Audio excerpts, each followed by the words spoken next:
ದೇವರ ಸನ್ನಿಧಾನದಲ್ಲಿ ಪ್ರಾರ್ಥಿಸುವಂಥ ವ್ಯಕ್ತಿಗಳನ್ನು ದೇವರು ಆಶೀರ್ವಾದ ಮಾಡ್ತಾನೆ. ಪ್ರತ್ಯೇಕವಾಗಿ ಉಪವಾಸ ಪ್ರಾರ್ಥನೆ ಎಂಬುದಾಗಿ ನಾವು ನೆನೆಸುವಂಥ ಸಂದರ್ಭದಲ್ಲಿ ಅಥವಾ ಪ್ರಾರ್ಥನೆ ಎನ್ನುವುದಾಗಿ ನೆನೆಸುವಂಥ ಸಂದರ್ಭದಲ್ಲಿ ಜಾರ್ಜ್ ಮುಲ್ಲರ್ ಅವರು ಒಂದು ಮಾತನ್ನು ಹೀಗೆ ಹೇಳ್ತಾರೆ: ಪ್ರಾರ್ಥನೆಗೆ ಉತ್ತರ ಸಿಗುವ ತನಕ ಪ್ರಾರ್ಥನೆಯನ್ನು ನಿಲ್ಲಿಸಬಾರದಂತೆ. ಪ್ರಾರ್ಥನೆಗೆ ಉತ್ತರ ಸಿಗುವ ತನಕ ಪ್ರಾರ್ಥನೆಯನ್ನು ಏನು ಮಾಡಬಾರ್ದು? ನಿಲ್ಲಿಸಬಾರ್ದು. ಅದೇ ಕರ್ತನ ಸನ್ನಿಧಾನದಲ್ಲಿ ನಾವು ಸ್ವಲ್ಪ ಪ್ರಾರ್ಥನೆ ಮಾಡ್ತೇವೆ, ಅದಾದಮೇಲೆ ಆ ಪ್ರಾರ್ಥನೆ ಏನು ಮಾಡಿದ್ದೇವೆ ಎಂಬುದಾಗಿ ನಾವೇ ಮರೆತು ಹೋಗುತ್ತೇವೆ. ಆದರೆ ಜಾರ್ಜ್ ಮುಲ್ಲರ್ ಅವರ ಶ್ರುತದಲ್ಲಿ ಒಂದು ಪ್ರಾರ್ಥನೆಯನ್ನು ಅವರು ಪ್ರಾರಂಭಿಸಿದರೆ ಮೊದಲು ಅದನ್ನು ಬರ್ಕೊಳ್ತಾ ಇದ್ರಂತೆ. ಬರ್ಕೊಳ್ಳುವಂಥ ಆ ಪ್ರಾರ್ಥನೆ ಉತ್ತರ ಸಿಗುವ ತನಕ ಅವರು ಬಿಡದ ರೀತಿಯಲ್ಲಿ ಪಟ್ಟು ಹಿಡಿದು ಕರ್ತನ ಸನ್ನಿಧಾನದಲ್ಲಿ ಪ್ರಾರ್ಥನೆ ಮಾಡ್ತಾ ಇದ್ದಾರೆ. ಅದಕ್ಕಾಗಿಯೇ ಪ್ರಪಂಚದಲ್ಲಿ ಆತನನ್ನು ಮಹಾಪ್ರಾರ್ಥನಾ ವೀರ ಎಂಬುದಾಗಿ ಹೇಳಿ ಜನರು ಕರೆಯುವಂಥವರಾಗಿದ್ದಾರೆ. ಅದೇ ರೀತಿಯಲ್ಲಿ ನಮ್ಮ ಬದುಕಿನಲ್ಲಿ ಸದಾ ಪ್ರಾರ್ಥನೆಗೆ ಮೊದಲ ಅವಕಾಶವನ್ನು ನಾವು ಕೊಟ್ಟು ಕರ್ತನ ಸನ್ನಿಧಾನದಲ್ಲಿ ಏನು ಪ್ರಾರ್ಥನೆ ಮಾಡ್ತೇವೋ ಆ ಪ್ರಾರ್ಥನೆಯನ್ನು ಬರೆದಿಟ್ಟು, ಇದು ನನ್ನ ಶ್ರುತದಲ್ಲಿ ನೆರವೇರಬೇಕಪ್ಪ, ಇದು ನಿನ್ನ ಚಿತ್ತ, ಇದರಲ್ಲಿ ನಿನ್ನ ಉದ್ದೇಶವನ್ನು ಬೇಗನೆ ಪ್ರಕಟಿಸು. ಯಾಕೆಂತ ಹೇಳಿದರೆ, ದೇವರ ಸನ್ನಿಧಾನದಲ್ಲಿ ಯಾವ ವ್ಯಕ್ತಿ ಹಠ ಹಿಡಿದು ಪಟ್ಟು ಹಿಡಿದು ಇದನ್ನು ನೀನು ಆಶೀರ್ವಾದ ಮಾಡಿಕೊಡು, ನನಗೆ ಇದನ್ನು ನೀನು ಕೊಡಲೇಬೇಕಪ್ಪ ಎನ್ನುವಂಥ ಒಂದು ಸಂಗತಿಯನ್ನು, ಅಂದರೆ ದೇವರ ಚಿತ್ತಕ್ಕೆ ವಿರೋಧವಾಗಿರುವಂಥ ಸಂಗತಿಗಳನ್ನು, ದೇವರಿಗೆ ಬಾಧೆ ತರುವಂಥ ಸಂಗತಿಗಳನ್ನು, ಅಥವಾ ದೇವರ ಸನ್ನಿಧಾನದಲ್ಲಿ ಆತನಿಗೆ ಇಷ್ಟವಿಲ್ಲದಂಥ ಸಂಗತಿಗಳನ್ನೆಲ್ಲ ನಾನು ಹೇಳ್ತಾ ಇರೋದು. ಆತನ ಚಿತ್ತಕ್ಕೆ ಒಳಪಟ್ಟು ಆತನ ವಾಗ್ದಾನವನ್ನು ಹಿಡಿದುಕೊಂಡು ಯಾವ ವ್ಯಕ್ತಿ ತನ್ನ ಚಿತ್ತದಲ್ಲಿ ಪ್ರಾರ್ಥನೆಯನ್ನು ಅದನ್ನು ಪಟ್ಟಿ ಹಿಡಿದು ಮಾಡ್ತಾನೋ ದೇವರು ಖಂಡಿತವಾಗಿ ಅದನ್ನು ಕೊಡುವಂಥವನಾಗಿಲ್ಲ. ಯಾವುದಕ್ಕೂ ನಾವು ಹೆಚ್ಚು ಪ್ರಾಧಾನ್ಯತೆ ಮತ್ತು ಪ್ರಾಮುಖ್ಯತೆಯನ್ನು ನಾವು ಕೊಡುತ್ತೇವೆ. ಆದರೆ ಅಪೊಸ್ತಲ ಪೌಲನು ಯಾವುದಕ್ಕೋ ನಾವು ಆಸಕ್ತಿಯನ್ನು ತೋರಿಸುತ್ತೇವೆ, ಎಷ್ಟೋ ಶ್ರಮವನ್ನು ಅದಕ್ಕೆ ಹಾಕುತ್ತೇವೆ. ಆದರೆ ನಮಗೆ ದೊರಕುವಂಥ, ನಾವು ನಿರೀಕ್ಷಿಸುವಂಥ ಆ ಮಹಿಮಾ ಪದವಿ, ಆ ಮಹಿಮೆಯ ಆಶೀರ್ವಾದ, ಆ ಮಹಿಮೆಯ ಕಾರ್ಯಗಳು ನಮ್ಮ ಜೀವಿತದಲ್ಲಿ ನೆರವೇರಬೇಕೆಂಬುದಾಗಿ ಅದಕ್ಕೋಸ್ಕರವಾಗಿ ನಾವು ತಾಳ್ಮೆಯನ್ನು, ಅದಕ್ಕೋಸ್ಕರವಾಗಿ ಸಹನೆಯನ್ನು ನಮ್ಮ ಬದುಕಿನಲ್ಲಿ ನಾವು ತೆಗೆದುಕೊಳ್ಳೋದಿಲ್ಲ. ವೇಸ್ಟ್ ಆಗುವಂಥ ಎಲ್ಲ ಸಂಗತಿಗಳಿಗೆ ನಾವೇನು ಮಾಡ್ತೇವೆ ಗೊತ್ತಾ? ಸಮಯವನ್ನು ಕೊಡುತ್ತೇವೆ, ಶ್ರಮವನ್ನು ಹಾಕುತ್ತೇವೆ. ಆದರೆ ಇಲ್ಲಿ ಅಪೊಸ್ತಲ ಪೌಲನು ಹೇಳ್ತಾನೆ, ನಿಮ್ಮ ಜೀವಿತದಲ್ಲಿ ನಿಮಗೆ ಸಿಗುವಂಥ ಆ ಮಹಾಪವಿತ್ರವಾದಂಥ ಆ ಮಹಿಮೆಯ ಆ ಕೃಪೆಯನ್ನು ನೀವು ನೆನೆಸಿ, ಉಪದ್ರವದಲ್ಲಿಯೂ ಇಕ್ಕಟ್ಟಿನಲ್ಲಿಯೂ ನೀವೇನು ಮಾಡಬೇಕಂತೆ? ಬೇಸರಗೊಳ್ಳದೆ ಪ್ರಾರ್ಥನೆ ಮಾಡಬೇಕಂತೆ. ಆತ್ಮೀಯ ದೇವಜನರೇ, ಈ ಲೋಕದಲ್ಲಿ ಉಪದ್ರವಗಳು ಉಂಟು, ಈ ಲೋಕದಲ್ಲಿ ಅನೇಕ ವಿಧವಾದಂಥ ತಡೆಗಳು ಉಂಟು. ಅದು ಯಾರಿಗೆ ಬರ್ತದೆ ಎಂಬುದಾಗಿ ನೆನೆಸುವಾಗ ಪ್ರತ್ಯೇಕವಾಗಿ ಪ್ರಾರ್ಥನೆ ಮಾಡುವಂಥ ವ್ಯಕ್ತಿಗಳಿಗೆ ಹೆಚ್ಚು ಉಪದ್ರವಗಳು ಬರ್ತದೆ. ಈ ಲೋಕದಲ್ಲಿ ಮೀನು ಯಾವಾಗಲೂ ಪ್ರವಾಹಕ್ಕೆ ಎದುರಾಗಿ ಈಜುತ್ತದೆ. ಪ್ರವಾಹ ಎಷ್ಟೇ ಬಲಿಷ್ಠವಾಗಿರುವುದಾದರೂ ಸದಾ ಮೀನು ಚಿಕ್ಕದಾಗಿದ್ದರೆ, ಅದು ಜೀವಂತವಾಗಿದ್ದರೆ, ಆ ಜೀವಂತವಾಗಿರುವಂಥ ಮೀನು ಆ ಪ್ರವಾಹಕ್ಕೆ ಎದುರಾಗಿ ಹೋಗುತ್ತದೆ. ಆದರೆ ಸತ್ತ ಮೀನು ಆ ಪ್ರವಾಹದಲ್ಲಿ ಏನಾಗುತ್ತೆ? ಕೊಚ್ಚಿಕೊಂಡು ಹೋಗಿಬಿಡುತ್ತದೆ.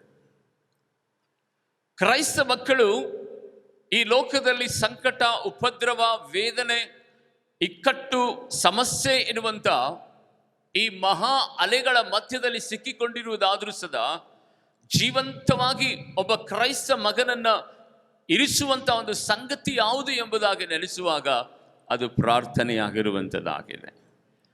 ಪ್ರಾರ್ಥನೆ ಮಾಡುವಂಥ ವ್ಯಕ್ತಿ ಬರುವಂಥ ಎಲ್ಲ ಅಲೆಗಳನ್ನು, ಬರುವಂಥ ಪ್ರತಿಕೂಲಗಳನ್ನು, ಆ ಪ್ರವಾಹವನ್ನು ಎದುರುಗೊಳ್ಳುವಂಥ ಸಾಮರ್ಥ್ಯವನ್ನು ಕೊಡುವಂಥದ್ದು ಪ್ರಾರ್ಥನೆಯಾಗಿರುವಂಥದ್ದಾಗಿದೆ. ಕ್ರೈಸ್ತ ಮಕ್ಕಳು ಯಾವಾಗಲೂ ಸದಾ ಈ ಲೋಕದ ಉಪದ್ರವಗಳನ್ನು, ಈ ಲೋಕದಲ್ಲಿ ಬರುವಂಥ ಇಕ್ಕಟ್ಟುಗಳನ್ನು ನೋಡಿ ಸುಮ್ಮನೆ ಕೂತ್ಕೊಳ್ಬಾರ್ದು. ಒಂದು ವೇಳೆ ಕೂತ್ಕೊಂಡಿದ್ದಿ ಅಂದರೆ ನೀನು ಸತ್ತ ಮೀನಿಗೆ ಸಮಾನವಾಗಿರ್ತೀಯಂತ. ಸತ್ತ ಮೀನು ಏನಾಗುತ್ತೆ? ಪ್ರವಾಹದಲ್ಲಿ ಕೊಚ್ಚಿಕೊಂಡು ಹೋಗುತ್ತದೆ. ಆದರೆ ಬದುಕಿರುವ ಮೀನು ಅದು ಬಲಿಷ್ಠವಾಗಿರಬೇಕೆಂಬುದಾಗಿ ಇಲ್ಲ. ಒಂದು ಚಿಕ್ಕ ಮೀನಾದರೂ ಸದಾ ಅದು ಪ್ರವಾಹಕ್ಕೆ ಎದುರಾಗಿ ಅದು ಈಜಿಕೊಂಡು ಹೋಗ್ತದೆ. ಅದಕ್ಕೋಸ್ಕರವಾಗಿಯೇ ಜಾನ್ ಕ್ಯಾಲ್ವಿನ್ ಎನ್ನುವಂಥ ಒಬ್ಬ ಪ್ರಾರ್ಥನಾ ವೀರರು ಹೀಗೆ ಬರೀತಾರೆ: ನಾವು ನಮ್ಮ ನಿರೀಕ್ಷಣೆಯನ್ನು ನಮ್ಮ ಪ್ರಾರ್ಥನಾ ಕ್ಷೇತ್ರದಲ್ಲಿ ಯಾವತ್ತೂ ಸದಾ ಕುಂದಿಸಿಕೊಳ್ಳಬಾರದು, ಅದನ್ನು ಕಡಿಮೆ ಮಾಡಬಾರ್ದು. ಪ್ರಾರ್ಥನೆಯನ್ನು ಪಟ್ಟು ಹಿಡಿದು ನಾವು ಬೇಸರಗೊಳ್ಳದೆ ನಮಗೆ ಸಿಗುವಂಥ ಆ ಮಹಾಪದವಿಯನ್ನು ನೆನೆಸಿ ಪ್ರಾರ್ಥನೆಯನ್ನು ಯಾವತ್ತೂ ಸದಾ ಮಾಡಬೇಕೆಂಬುದಾಗಿ ಆತನು ಹೇಳುತ್ತಾನೆ. ಪಟ್ಟು ಬಿಡದೆ ಪ್ರಾರ್ಥನೆ ಮಾಡಿದ ವ್ಯಕ್ತಿ ಯಾರು ಎಂಬುದಾಗಿ ಬೈಬಲಲ್ಲಿ ನಾವು ನೋಡುವಂತಹ ಸಂದರ್ಭದಲ್ಲಿ ನಮ್ಮ ಕಣ್ಣೆದುರಲ್ಲಿ ಬರುವಂಥದ್ದು ಯಾರು ಗೊತ್ತಾ? ಯಾಕೋಬನು. ಯಾಕೋಬ ಆತನು ಎಲ್ಲಿ ಹೋರಾಟ ಪ್ರಾರಂಭ ಮಾಡಿದನು ಗೊತ್ತಾ? ಪಟ್ಟು ಬಿಡದೆ ನನಗೆ ಚೊಚ್ಚಲತನದ ಹಕ್ಕನ್ನು ನಾನು ಪಡೆದುಕೊಳ್ಳಬೇಕೆಂಬುದಾಗಿ ಹೇಳಿ ತಾಯಿ ಗರ್ಭದಲ್ಲಿ ಇರುವಂತಹ ಸಂದರ್ಭದಲ್ಲಿಯೇ ಆತನು ಪಟ್ಟು ಬಿಡದ ರೈತನಲ್ಲಿ ತನ್ನ ಅಣ್ಣನ ವಿರುದ್ಧವಾಗಿ ಹೊಟ್ಟೆನಲ್ಲೇನೆ ಹೋರಾಟ ಮಾಡ್ತಾ ಇರ್ತಾನೆ. ಇನ್ನೇನು ಡೆಲಿವರಿ ಆಗಬೇಕು ಎನ್ನುವಂತಹ ಸಂದರ್ಭದಲ್ಲಿ ಸದಾ ಮೊದಲು ಏಸಾವನು ಹುಟ್ಟುತ್ತಾ ಇರ್ತಾನೆ.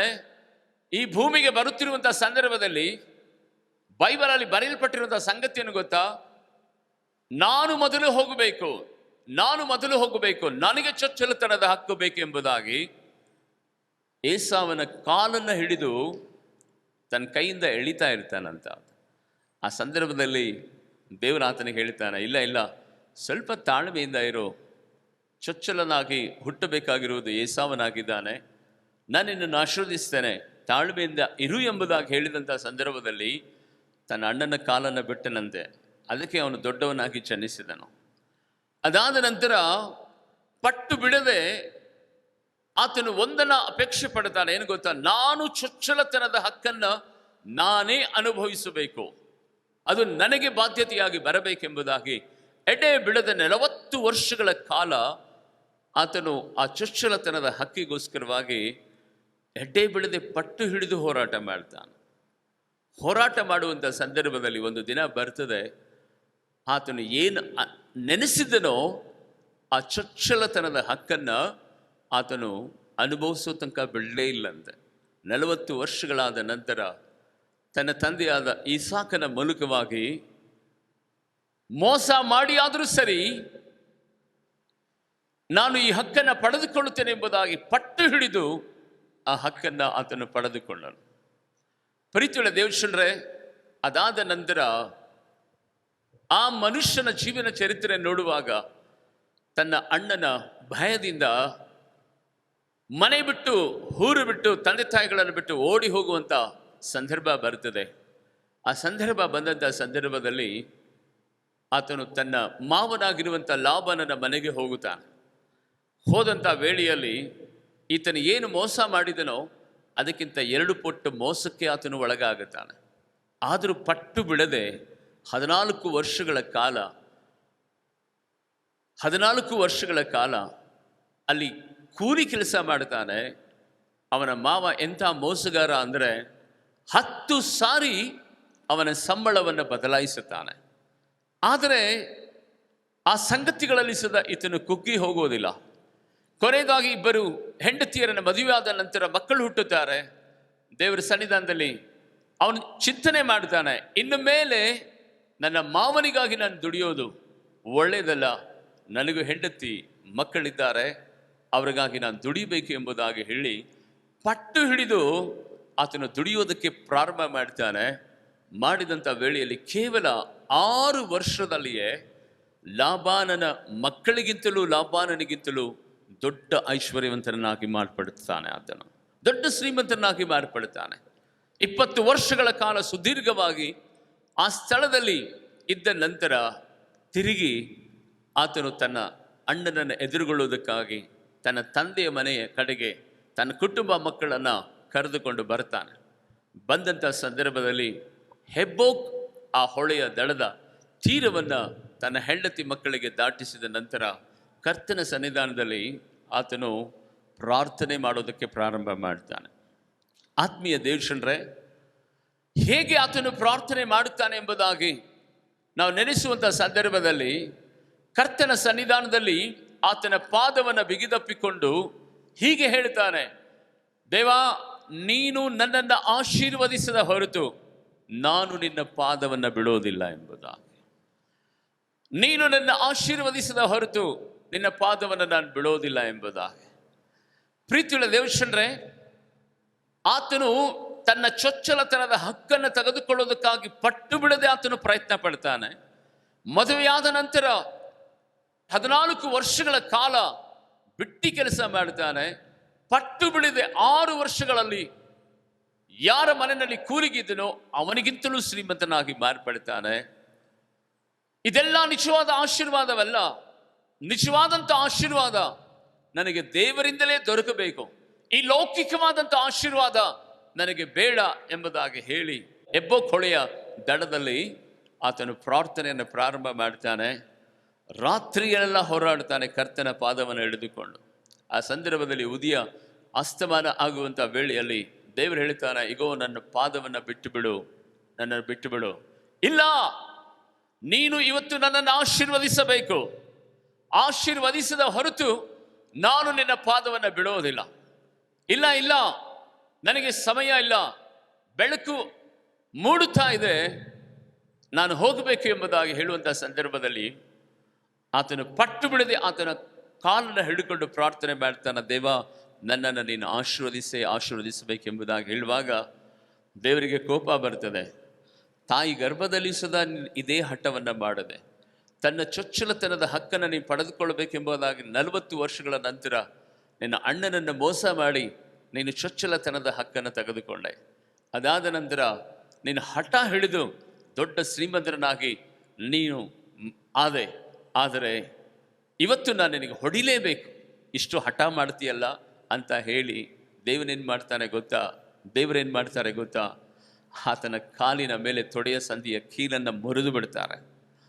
ಮುರಿದು ಬಿಟ್ಟಂತ ಸಂದರ್ಭದಲ್ಲಿ ಸದಾ ನನ್ನ ಕಾಲು ಮುರಿದರೂ ಪರವಾಗಿಲ್ಲ, ಇವತ್ತು ನೀನು ನನ್ನನ್ನು ಆಶೀರ್ವಾದ ಮಾಡಲೇಬೇಕು.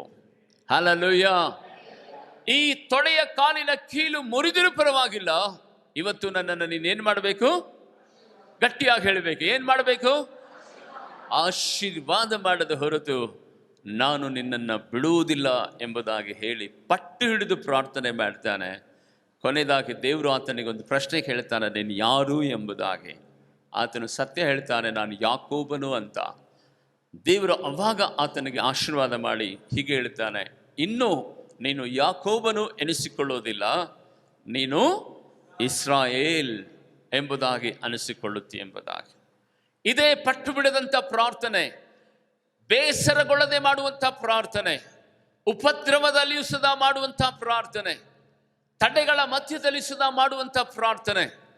ಅವನ ಜೀವನದ ಚರಿತ್ರೆಯನ್ನು ನಾವು ಓದಿದೀವಿ, ಕೇಳಿದೀವಿ. ಪ್ರೀತಿಯ ದೇವಜನರೇ, ಎಷ್ಟೇ ಉಪದ್ರವಗಳು ಬಂದರೂ ಸದಾ ದೇವರೇ ಸ್ವತಃ ಆತನ ಕಾಲಿನ ಕೀಲನ್ನು ಮುರಿದರು, ನೀನು ಇವತ್ತು ನನ್ನನ್ನು ಆಶೀರ್ವದಿಸದ ಹೊರತು ನಾನು ನಿನ್ನನ್ನು ಬಿಡುವುದಿಲ್ಲ ಎಂಬುದಾಗಿ ಹೇಳಿ ಯಾಕೋಬನು ಆ ಆಶೀರ್ವಾದಕ್ಕೆ ಪಾತ್ರನಾಗುವ ತನಕ ಪಟ್ಟು ಬಿಡದೆ ಪ್ರಾರ್ಥನೆ ಮಾಡಿದಕ್ಕೋಸ್ಕರವಾಗಿಯೇ ಆತನು ಕಳ್ಳನು ಎನಿಸಿಕೊಳ್ಳುವಂಥ ಯಾಕೋಬನ ಆ ಹೆಸರನ್ನು ನೀಗಿಸಿಕೊಂಡು ಇಸ್ರೇಲ್ ಆಗಿ ಮಾರ್ಪಟ್ಟು ಇವತ್ತು ಸದಾ ಆತನಿಗೋಸ್ಕರವಾಗಿಯೇ ಆತನ ಹೆಸರಿನಲ್ಲಿಯೇ ಒಂದು ದೇಶವನ್ನೇ ದೇವರು ಆತನಿಗೆ ಕೊಟ್ಟಿದ್ದಾನೆ. ಚಪ್ಪಾಳೆ ತಟ್ಟಿ ದೇವರಿಗೆ ನಾವು ಸ್ತೋತ್ರ ಮಾಡುವಂಥವರಾಗ.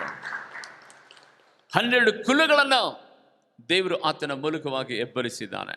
ಪ್ರೀತಿಯುಳ್ಳ ದೇವಜನರೇ, ಕರ್ತನ ಸನ್ನಿಧಾನದಲ್ಲಿ ಪಟ್ಟು ಬಿಡದೆ ಪ್ರಾರ್ಥನೆ ಮಾಡುವಂಥ ಸಂದರ್ಭದಲ್ಲಿ 3 ಸಂಗತಿಗಳು ನಡೀತವೆ. ಮೊದಲನೇ ಸಂಗತಿಯನ್ನು ಗೊತ್ತಾ?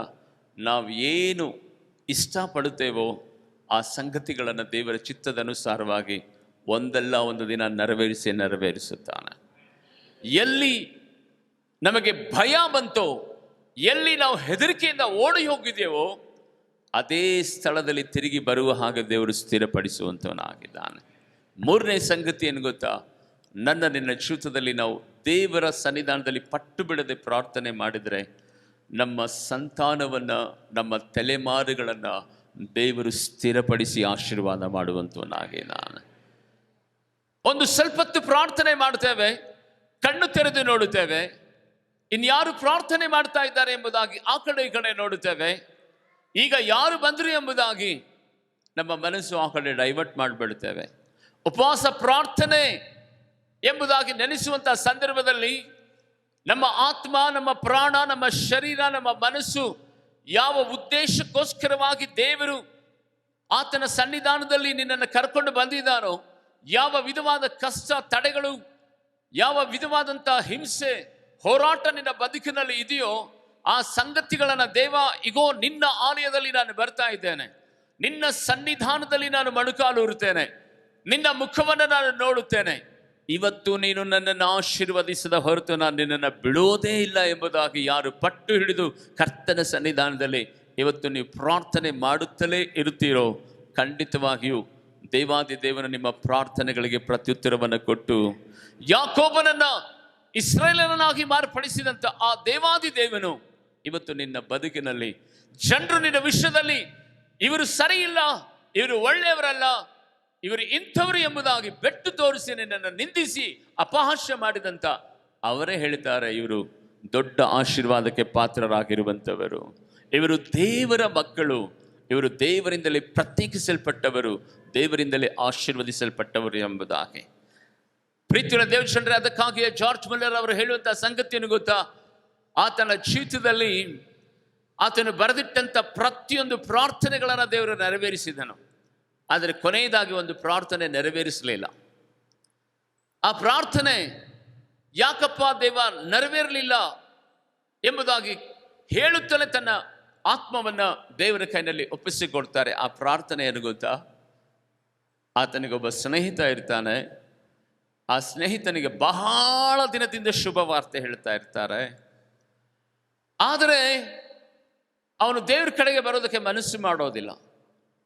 ಬಹಳ ಸರಿ ಜಾರ್ಜ್ ಮುಲ್ಲರ್ ಅವರು ಹೇಳ್ತಾರೆ, ನೀನು ದೇವರನ್ನು ನಂಬಿಕೋ, ನಿತ್ಯ ರಾಜ್ಯಕ್ಕೆ ಬರಬೇಕು, ನಾನು ಎಲ್ಲಿರ್ತೇನೋ ನೀನು ಅಲ್ಲಿರಬೇಕು, ದೇವರು ಒಳ್ಳೆಯವನು, ಯೇಸು ಸ್ವಾಮಿ ಒಳ್ಳೆಯವನು ಎಂಬುದಾಗಿ ಹೇಳ್ತಾರೆ. ಆತನು ಹಠಮಾರಿತನ ಮಾಡ್ತಾನೆ, ಆದರೆ ಆತನು ಸತ್ತು ಹೋಗ್ಬಿಡ್ತಾನೆ. ಅದೊಂದು ಪ್ರಾರ್ಥನೆ ಅವರ ಜೀವಿತದಲ್ಲಿ ನೆರವೇರೋದಿಲ್ಲ. ಆ ಸಂದರ್ಭದಲ್ಲಿ ಸತ್ತು ಆತನ ಪುಣ್ಯಾರಾಧನೆ ಮಾಡುವಂಥ ವೇಳೆಯಲ್ಲಿ ಆತನು ಬರೆದಿಟ್ಟಂಥ ಎಲ್ಲ ಪ್ರಾರ್ಥನೆಯ ಆ ಮನವಿಗಳಲ್ಲಿ ದೇವರು ಏನೆಲ್ಲ ಪ್ರಾರ್ಥನೆಗಳಲ್ಲಿ ಜಯವನ್ನು ಕೊಟ್ಟನೋ ಆ ಸಂಗತಿಗಳನ್ನೆಲ್ಲ ಆತನು ಟಿಕ್ ಮಾಡ್ತಾ ಹೋಗ್ತಾನೆ. ಎಲ್ಲದನ್ನ ರೈಟ್ ಎಂಬುದಾಗಿ ಬರೀತಾರೆ ಜಾರ್ಜ್ ಮುಲ್ಲರ್ ಅವರು. ಒಂದು ಮಾತ್ರ ರೈಟ್ ಆಗಿರೋದಿಲ್ಲ. ಅಲ್ಲಿ ಅವರು ಬರೀತಾರೆ, ಕೊನೆಯದಾಗಿ ನನ್ನ ದೇವರು ನನ್ನ ಒಂದು ಪ್ರಾರ್ಥನೆ ಮಾತ್ರ ಉತ್ತರ ಕೊಡಲಿಲ್ಲ. ಅದೇನೆಂದರೆ, ನನ್ನ ಜೊತೆಯಲ್ಲಿ ಇದ್ದಂಥ ನನ್ನ ಸ್ನೇಹಿತ ರಕ್ಷಣೆಗೆ ಬರಲಿಲ್ಲ. ಇದು ನನ್ನ ಬಹಳ ನೋವಿನಿಂದಲೇ ನಾನು ಹೊರಟು ಹೋಗ್ತಾ ಇದ್ದೇನೆ. ನಾನು ಸತ್ರು ಸದಾ ನನ್ನ ಪ್ರಾರ್ಥನೆ ಸಾಯೋದಿಲ್ಲ, ನನ್ನ ದೇವರು ಪ್ರಾರ್ಥನೆಗಳನ್ನು ಕೇಳುವ ದೇವರಾಗಿದ್ದಾನೆ ಎಂಬುದಾಗಿ ಕೊನೆಯದಾಗಿ ಅವರು ಮಾತನಾಡಿ ತಮ್ಮ ಪ್ರಾಣವನ್ನು ದೇವರ ಕೈನಲ್ಲಿ ತಮ್ಮ ಆತ್ಮವನ್ನು ಒಪ್ಪಿಸಿಕೊಡ್ತಾರೆ. ಪುಣ್ಯಾರಾಧನೆ ಸಂದರ್ಭದಲ್ಲಿ ಈ ಮಾತನ್ನ ಅಲ್ಲಿ ಬಂದಂಥ ಗಣ್ಯರು ಮಾತನಾಡ್ತಾರೆ. ಎಷ್ಟು ದೊಡ್ಡ ಪ್ರಾರ್ಥನಾ ವೀರನು ಎಂಬುದಾಗಿ ನೆನೆಸುವಾಗ ಈತನು ಮಾಡಿದಂಥ ಪ್ರತಿಯೊಂದು ಪ್ರಾರ್ಥನೆಗಳನ್ನು ದೇವರು ಅಂಗೀಕಾರ ಮಾಡಿಕೊಂಡನು. ಆದರೆ ಒಂದು ಪ್ರಾರ್ಥನೆ ಮಾತ್ರ ಅಂಗೀಕಾರ ಮಾಡಿಕೊಳ್ಳಲಿಲ್ಲ. ಅದೇನೆಂದರೆ, ತನ್ನ ಸ್ನೇಹಿತನಿಗೆ ಶುಭವಾರ್ತೆಯನ್ನು ಸಾರಿ ಸಾಕಾಯಿತು, ಆದರೆ ಆತನು ಮಾತ್ರ ರಕ್ಷಣೆ ಬರಲಿಲ್ಲ ಅನ್ನೋ ಆ ನೋವಿನಿಂದಲೇ ಆತನು ತನ್ನ ಪ್ರಾಣವನ್ನು, ತನ್ನ ಕೊನೆ ಉಸಿರನ್ನು ಆ ದಿನಮಾನಗಳಲ್ಲಿ ಅದೇ ರೀತಿಯಾದ ಚಿಂತನೆಯಲ್ಲಿ ಇದ್ದನು ಎಂಬುದಾಗಿ ಹೇಳುವಂಥ ಸಂದರ್ಭದಲ್ಲಿ ಆ ಪ್ರಾರ್ಥನೆಗೆ ಪ್ರತ್ಯುತ್ತರ ಸಿಗಲಿಲ್ಲ ಎಂಬುದಾಗಿ ಹೇಳುವಾಗ ಆ ಕೂಟದಲ್ಲಿ ಒಬ್ಬ ಮನುಷ್ಯನು ಎದ್ದು ನಿಂತುಕೊಳ್ಳುತ್ತಾನೆ. ಆ ಸ್ನೇಹಿತ ಬೇರೆ ಯಾರಲ್ಲ, ಆ ಸ್ನೇಹಿತ ನಾನೇ ಆಗಿದ್ದೇನೆ. ಇದುವರೆಗೆ ನಾನು ಯೇಸು ಸ್ವಾಮಿನ ಅಂಗೀಕಾರ ಮಾಡಿಕೊಳ್ಳಿಲ್ಲ, ಆದರೆ ಇವತ್ತು ನಾನು ಯೇಸುವನ್ನು ಅಂಗೀಕಾರ ಮಾಡಿಕೊಳ್ಳುತ್ತೇನೆ ಎಂಬುದಾಗಿ. ಆ ಪ್ರಾರ್ಥನೆಯನ್ನು ಸದಾ ದೇವರು ತಿರಸ್ಕಾರ ಮಾಡಲಿಲ್ಲ. ಜಾರ್ಜ್ ಮುಲ್ಲರ್ ಅವರ ಪ್ರತಿಯೊಂದು ಪ್ರಾರ್ಥನೆಗಳನ್ನು ದೇವರು ಕೊನೆ ಸಂದರ್ಭದಲ್ಲಿ ಆತನು ಸತ್ತ ನಂತರವೂ ಸದಾ ಅದನ್ನು ಅಂಗೀಕಾರ ಮಾಡಿಕೊಂಡನು. ಹೌದು ಪ್ರೀತಿಯುಳ್ಳ ದೇವಜನರೇ, ಈ ಉಪವಾಸ ಪ್ರಾರ್ಥನೆಯಲ್ಲಿ ಬಂದಿರುವಂಥ ನನ್ನ ನಿನ್ನ ಜೀವಿತದಲ್ಲಿ ಇವತ್ತು ಒಂದು ದೊಡ್ಡದಾದಂಥ ಆಶೀರ್ವಾದ ದೇವರು ನಮಗೆ ಮಾಡಲೇಬೇಕು. ನಾವು ಅವರಿವರನ್ನು ನೋಡುವುದಕ್ಕಾಗಿ ಬಂದಿಲ್ಲ, ನಾವು ದೇವರನ್ನು ನೋಡುವುದಕ್ಕಾಗಿ ಬಂದಿದ್ದೇವೆ. ಆತನ ಸನ್ನಿಧಾನದಲ್ಲಿ ಪಟ್ಟು ಹಿಡಿದು ಕರ್ತನ ಸನ್ನಿಧಾನದಲ್ಲಿ ನೀನು ಹಾಡುವಾಗಲೂ, ದೇವರ ವಾಕ್ಯವನ್ನು ಕೇಳುವಾಗಲೂ, ಮಧ್ಯಸ್ಥಿಗೆ ಪ್ರಾರ್ಥನೆಗಳನ್ನು ಮಾಡುವಂಥ ಸಂದರ್ಭದಲ್ಲಿ ಸದಾ ನಿನ್ನ ಅಂತರಾತ್ಮ ಇದನ್ನು ಉಚ್ಚರಿಸ್ತಾ ಇರಬೇಕು. ದೇವಾ, ಇವತ್ತು ನೀನು ನನ್ನನ್ನು ಆಶೀರ್ವದಿಸದ ಹೊರತು ನಾನು ನಿನ್ನನ್ನು ಬಿಡೋದೇ ಇಲ್ಲ. ನನ್ನ ಪ್ರಾರ್ಥನೆಗೆ ಪ್ರತ್ಯುತ್ತರ ಸಿಗುವ ತನಕ ನಾನು ನಿನ್ನನ್ನು ಬಿಡೋದಿಲ್ಲ. ಇವತ್ತಲ್ಲ, ನಾಳೆಯಲ್ಲ, ನನ್ನ ಜೀವಿತ ಕಾಲದಲ್ಲಿ ದೇವರೇ ಕರ್ತನೆ, ಈ ಪ್ರಾರ್ಥನೆಗೆ ಉತ್ತರವನ್ನು ನೀನು ಅನುಗ್ರಹಿಸಿ ಎಂಬುದಾಗಿ ಪಟ್ಟು ಬಿಡದೆ ಪ್ರಾರ್ಥನೆ ಮಾಡುವಂಥ ಪ್ರತಿಯೊಂದು ಪ್ರಾರ್ಥನೆಗಳು ನೀನು ಇದ್ದ ನಂತರವೂ ಇಲ್ಲದೆ ಹೋದಾದಂಥ ಆ ಸಂದರ್ಭದಲ್ಲಿ ಸದಾ ನಿನ್ನ ಪ್ರಾರ್ಥನೆಗೆ ದೇವರು ಪ್ರತ್ಯುತ್ತರವನ್ನು ಕೊಟ್ಟು ಪರಲೋಕದಲ್ಲಿ, ಮಗಳೇ, ನಿನ್ನ ಎಲ್ಲ ಪ್ರಾರ್ಥನೆಗಳನ್ನು ನಾನು ಕೇಳಿದ್ದೇನೆ, ಈಗೋ ನಾನು ನಿನ್ನನ್ನು ಆಶೀರ್ವಾದ ಮಾಡಿದ್ದೇನೆ ಅನ್ನುವಂಥ ಆ ಶಬ್ದಕ್ಕಾಗಿ ಯಾರು ಎದುರು ನೋಡ್ತಾ ಇದ್ದೀರೋ ನಿಮ್ಮ ಜೀವಿತದಲ್ಲಿ ಖಂಡಿತವಾಗಿಯೂ ಈ ಉಪವಾಸ ಪ್ರಾರ್ಥನೆಯ ಮೂಲಕವಾಗಿ ಇಲ್ಲಿ ಮಾತ್ರ ಅಲ್ಲ, ಈ ದೇವ ಪ್ರಸನ್ನತೆಯನ್ನ, ಈ ಸನ್ನಿಧಾನದ ಆಶೀರ್ವಾದವನ್ನು ಪ್ರತಿ ದಿನವೂ ಸದಾ ನಿಮ್ಮ ಮನೆಗೆ ತೆಗೆದುಕೊಂಡು ಹೋಗಬೇಕು. ನಿಮ್ಮೊಟ್ಟಿಗೆ ಇವತ್ತು ಈ ಪ್ರಾರ್ಥನೆ ಅಭಿಷೇಕವನ್ನು ನಿಮ್ಮ ಮನೆಗೆ ತೆಗೆದುಕೊಂಡು ಹೋಗಿ ಪ್ರತಿ ದಿನವೂ ಸದಾ ಪಟ್ಟು ಬಿಡದೆ ಉಪದ್ರವಗಳಲ್ಲಿಯೂ, ಇಕ್ಕಟ್ಟುಗಳಲ್ಲಿಯೂ, ಕಣ್ಣೀರುಗಳಲ್ಲಿಯೂ ದೇವರ ಸನ್ನಿಧಾನದಲ್ಲಿ ಬೇಸರಗೊಳ್ಳದೆ ಆ ಮಹಾಪದವಿಯನ್ನು ನಿರೀಕ್ಷಿಸುವುದಕ್ಕೋಸ್ಕರವಾಗಿ ನಾವು ಪ್ರಾರ್ಥನೆ ಮಾಡುತ್ತಲೇ ಇರೋಣ.